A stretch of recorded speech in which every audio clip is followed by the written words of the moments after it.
জার্মানিতে ফেরার ঠিক দুদিন আগে আমার ছিল একটা অন্নপ্রাশন বাড়ির নেমন্তন্ন।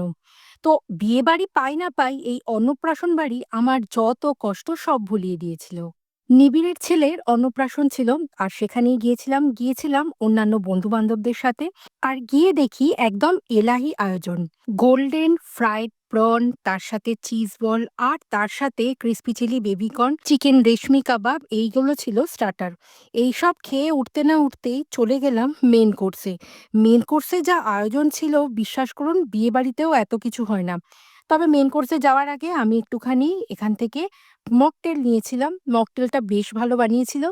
তারপর সোজা চলে গেলাম ওপর মহলে, যেখানে আমাদের খাওয়ানো হচ্ছিল মেন কোর্স।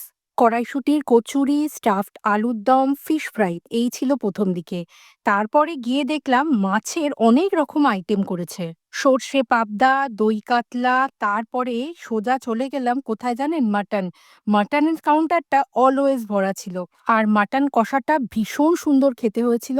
তবে জার্মানিতে ফেরার আগে এইগুলো একটু খেয়ে নিচ্ছিলাম। আবার কবে বিয়ে বাড়ি বা এরকম নেমন্তন্ন বাড়ি পাবো তো জানি না। ভালো করে খেয়ে নিচ্ছিলাম। তারপরে যেটা আমার সবথেকে ভালো লেগেছে সেটা হচ্ছে বেকড রসগোল্লা আর এই সন্দেশ। এই নলেন গুড়ের বেকড রসগোল্লা আর সন্দেশটা ছিল খাসা। তো এই ছিল আজকে আমার একটা ছোট্ট ভিডিও। চলুন দেখা হবে আবার পরের ভিডিওতে। সবাই ভালো থাকবেন।